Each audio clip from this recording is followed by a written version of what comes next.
Beyhan Bağış'ın bu seferki konuğu benim. Ama ne yapacağız biliyor musunuz? Soruları ben soracağım, Beyhan cevapları verecek. Yandık. Beyhancığım, şimdi sen Bursalısın. Bursa Osmanlı'nın ilk payitahtı, ilk başkenti.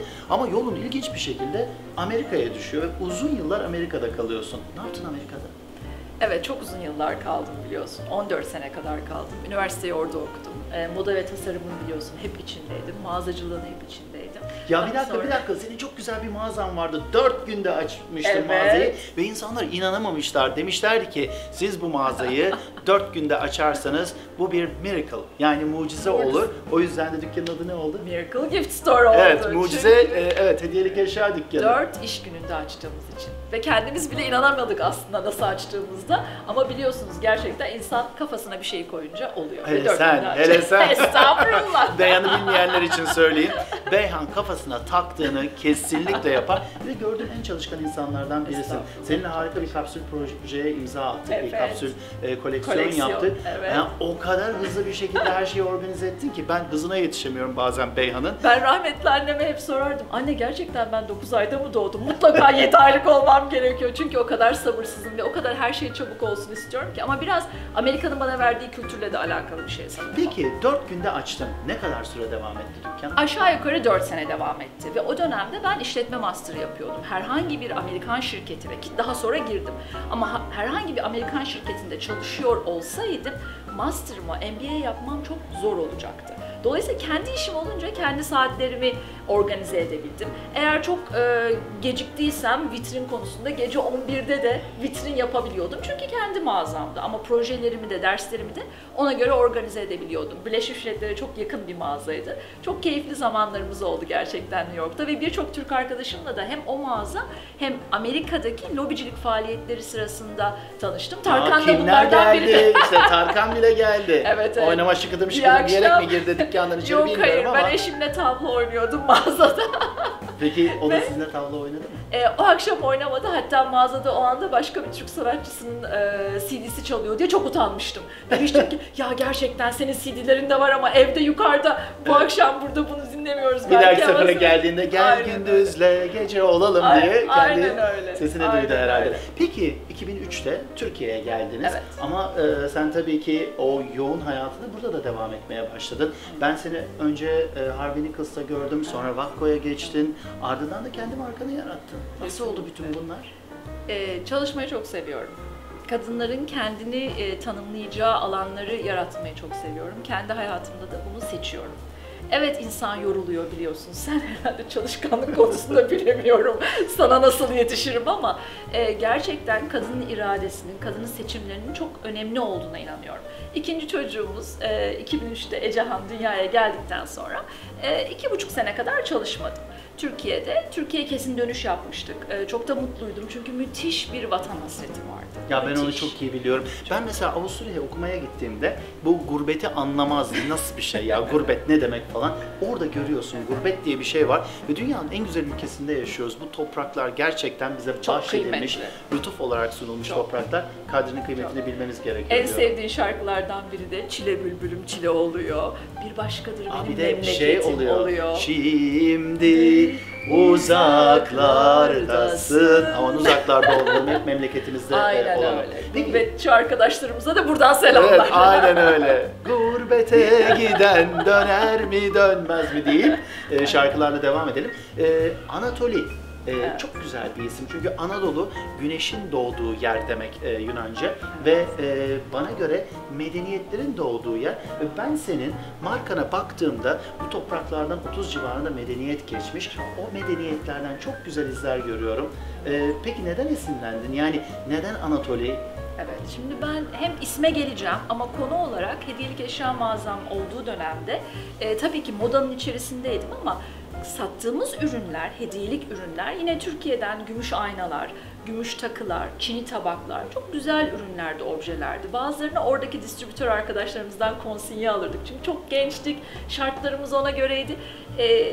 Ama şunu fark ettim, daha modern, daha çağdaş, bizim gerçekten yüksek estetik anlayışımızı ifade eden 1995 yılında çok fazla markamız yoktu ve bu değerlerimizin revize de diyebilirim, modernize de diyebilirim ama modernize edilmesine ve güncel hayatın içine katılması konusunda çok büyük bir ihtiyaç olduğuna inanıyordum.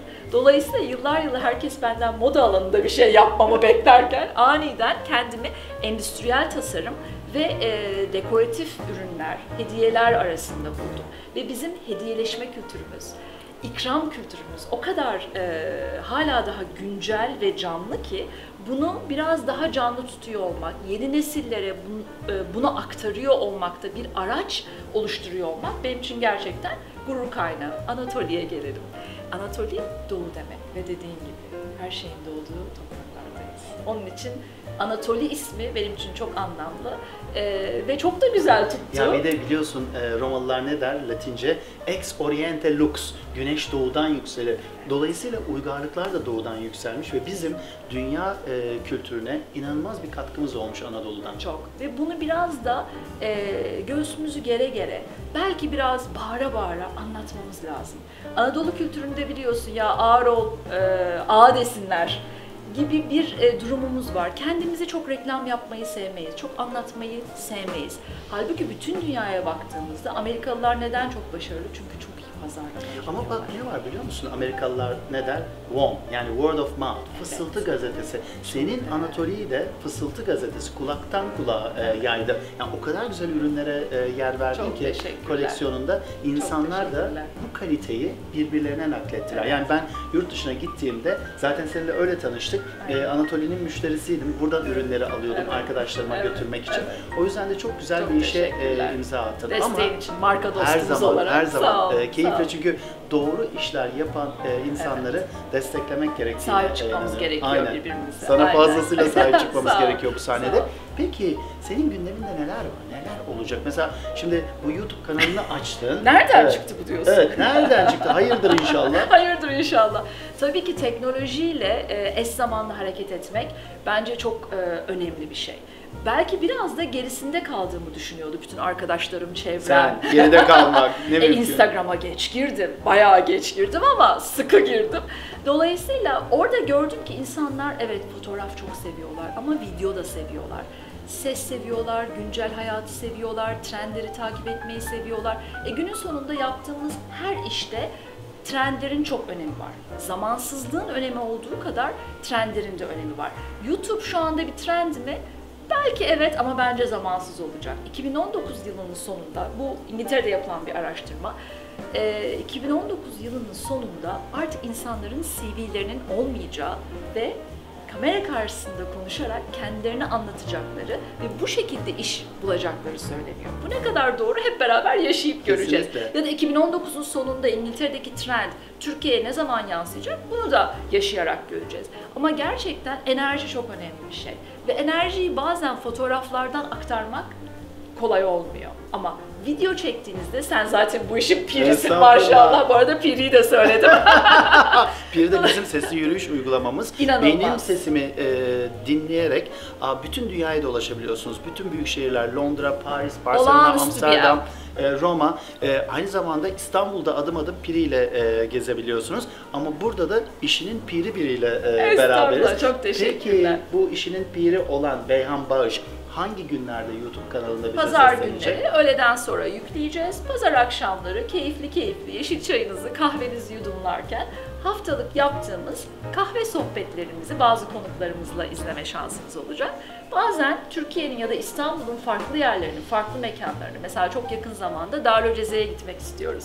Buraları gezeceğiz ama gerçekten senin rakibin olmayacağım, buna inanmanı istiyorum. Yok asla. Rekabet iyidir, kaliteyi yükseltir diye Estağfurullah. düşünüyorum. Kahve sohbetleri dedin. O zaman kahve sohbetlerini yaparken bizi seyredenler de kahve sohbeti esnasında kahvelerinin tadına bakarken belki bizim seninle yaptığımız bu kapsül koleksiyonun ürünü olan bu güzel fincanlarda kahvelerini içerler. Bu Kız Kulesi şeklinde olan, bu ise gördüğünüz gibi Galata Kulesi şeklinde olan. Peki bu YouTube kanalının içeriği ne olacak?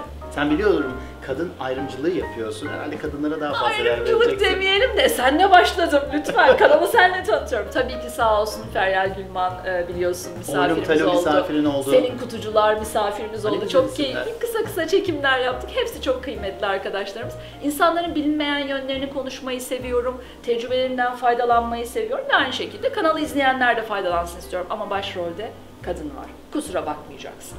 Tamam. Kadınlar baş tacımız diye kusura Çok bakmayın ya. teşekkürler. Kadın var. Trendler çok önemli. Çünkü yaptığım iş zaten trendler ve moda biliyorsunuz çok iç içe. Tabii ki dekorasyon trendleri. Aynı zamanda moda trendlerinden de az buçuk bahsedeceğiz. Çünkü Bursalı olmam, rahmetli dedemin tekstil işinde olması hep benim genlerime birazcık tekstili bir yerlerden sokmuş. Dolayısıyla o mutlaka moda olacak. Girişimcilikten tabii ki bahsedeceğiz. Ve de olmazsa olmazımız tasarım ve sanat. Çünkü gerçekten tasarım ve sanat birçok, buna müzik de dahil, heykel de dahil, sinema sanatı da dahil, birçok boşluğu kapatabiliyor, köprüler kurabiliyor. Dolayısıyla bunu hem bazen zaman zaman da İngilizce olmak üzere bu konular çerçevesinde konuşuyor olacağız. Ama önemli olan kadının iradesi. Yani iradem çerçevesinde bir kurgu yapıyorum. İnşallah beğenirsiniz. Kesinlikle beğenilecek. Beyhan Bağış'ın yeni sürprizlerini kaçırmayın. Takipte kalın bence YouTube kanalını. Çok teşekkürler.